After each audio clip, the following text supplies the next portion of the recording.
80% of Madagascar, one of the most biodiverse places on the entire planet, looks exactly like this.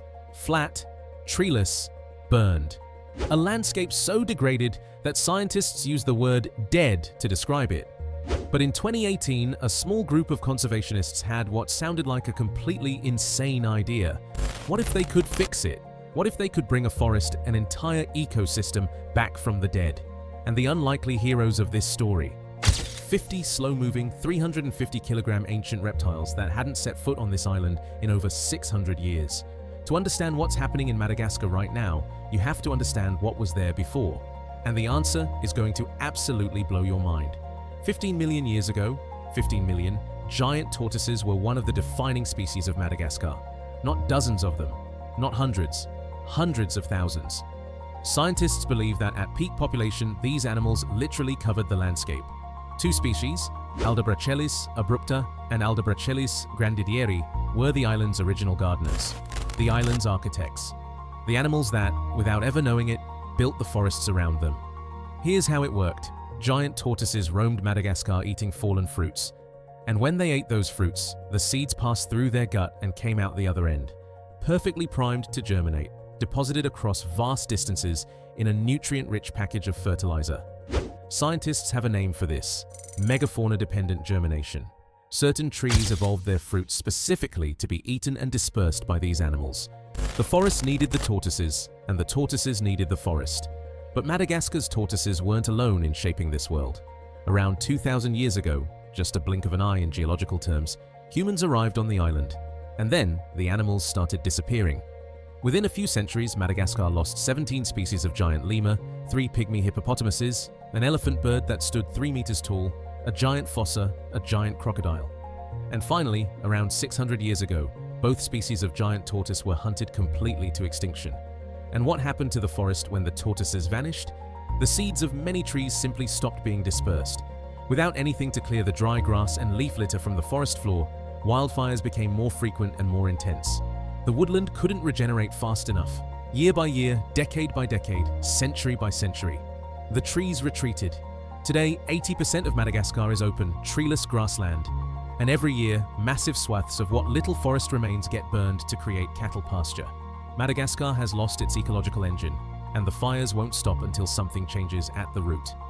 Enter Miguel Pedrono, a French conservation biologist working in Madagascar for the Agricultural Research Center CIRAD.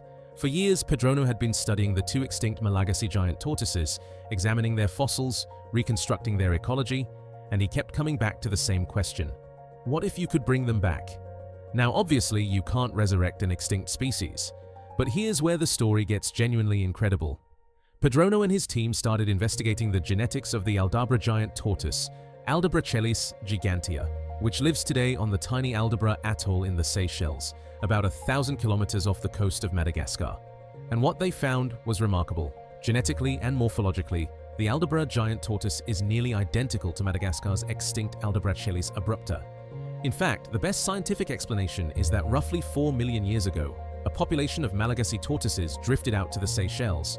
These animals are naturally buoyant, surprisingly strong swimmers. From there, they eventually colonized the Aldabra atoll, slowly evolving into a new species over millions of years. The Aldabra giant tortoise is essentially Madagascar's tortoise. That left home and survived. So this wouldn't be introducing a foreign species. This would be bringing home something that was already there. A reintroduction. The first reintroduction of megafauna to Madagascar in history. Pedrono worked with the government of Madagascar to identify a site, the Anjajavi Reserve, a privately managed nature reserve on the island's remote northwest coast. The reserve sits within the historical range of the extinct tortoise. It has the right dry deciduous forest, the right climate, and crucially, it had a partner willing to fund the whole thing. Not a government, not a massive NGO. A luxury eco-lodge called Anjajavi Lodge, which became the sole funder of the entire project. Now here's the bit that raised eyebrows in the scientific community. This wasn't just a cautious experiment, it was a bold bet. Could tortoises really restore a degraded ecosystem? Would they even survive? And was anyone paying enough attention to what happened next? The answer, it turns out, was yes, on all counts. And what happened next, you're not going to believe.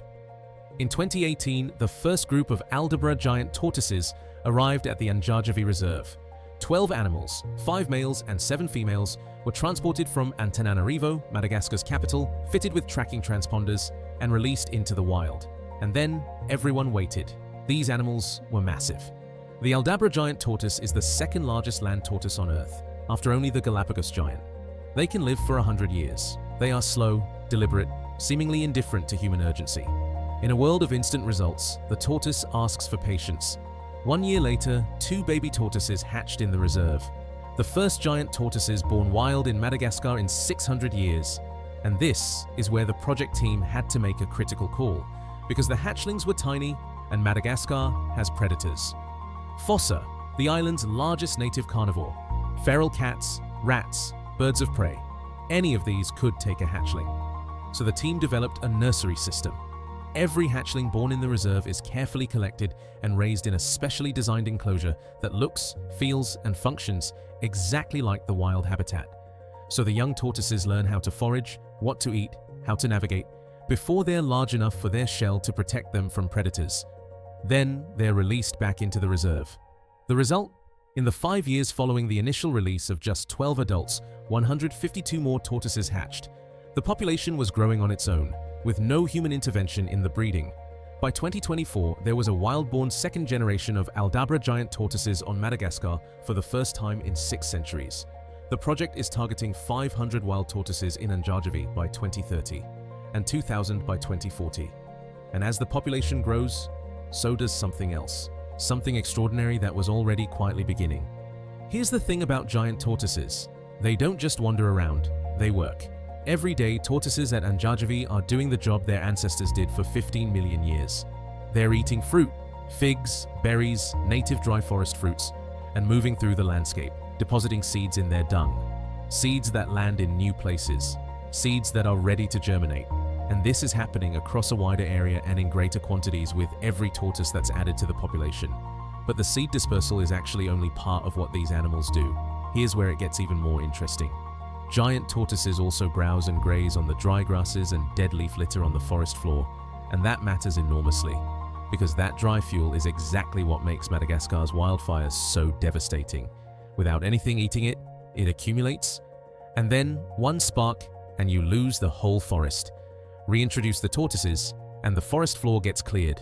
The fire load drops. The fire risk drops.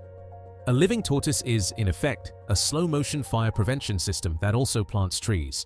Research published by Padrono's team and collaborators at the Universities of Cape Town and the Free State predicted exactly this: that as tortoise numbers at Anjarjavi grow, the rate of fire damage will fall, and the forest will come back.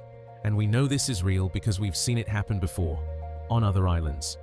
On the tiny island of Île aux Aigrettes, off the coast of Mauritius, giant Aldabra tortoises were introduced in the mid-1990s to replace a locally extinct species.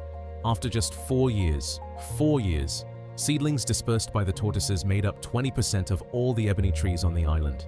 20% of an entire tree species regenerated in 4 years by reptiles. On Rodriguez Island, in the same region, the François Legar Reserve planted more than 186,000 seedlings from 39 native plant species, and then released giant tortoises into the developing forest. The transformation was dramatic. What had been barren, degraded scrubland started becoming forest. Birds and bats returned to nest in the canopy. Native plants that hadn't been seen reproducing there in living memory started coming back on their own. The restored forest presented, as one researcher put it, an immense contrast to the barren landscape of the majority of the island. That is the template, and Madagascar is following it. At Anjarjavi, researchers have already observed native trees regenerating at a rate that wasn't happening before the tortoises arrived. The reserve is becoming a living proof of concept for what this could mean at scale. And not just for wildlife. Madagascar experienced a severe famine in the early 2020s, one that scientists linked in part to the devastating cycle of fire, deforestation, and drought that the loss of native forest creates. More forest means more water retention. More water means more stable agriculture. More stable agriculture means more food security. The tortoises are not just saving trees. They could, over decades, help feed people. Right now, on the tiny island of Aldabra in the Seychelles, a place just 155 square kilometers, there are 100,000 Aldabra giant tortoises. 100,000. On a speck of coral in the Indian Ocean. Madagascar is almost 600,000 square kilometers. Scientists and conservationists believe that if this reintroduction continues, if tortoises can be established beyond Anjarjavi, across the landscape where their ancestors once roamed, there is no theoretical reason why hundreds of thousands of these animals couldn't eventually inhabit Madagascar again, slowly restoring the habitat mosaic that once existed, slowly reducing the fire risk that has burned millions of hectares, slowly bringing back the forests that took millions of years to evolve. It's a 100-year plan, maybe a 200-year plan, but it has already started. And here's the part of this story that I think is easy to miss in all the science and the data. When those first 12 tortoises were released into Anjarjavi in 2018, they had no idea they were part of something historic. They just did what tortoises do. They ate, they moved, they left seeds behind, they found shade under the trees. They did the slow, ancient, patient work that their lineage has been doing for 15 million years. And the ecosystem, the one that had been waiting, broken, for 600 years, started to respond. Here's what I keep coming back to. We spend a lot of time talking about what humanity has destroyed, and that list, especially in Madagascar, is genuinely heartbreaking. But this story is different. This is a story about scientists who looked at a broken landscape and said, "We know what's missing. We know who built this place, and we know where they went." 12 tortoises, released in 2018. 152 hatchlings in 5 years. A forest floor beginning to regenerate, fires becoming less likely to spread, and a goal, steady, patient, tortoise speed, of 2,000 wild animals by 2040.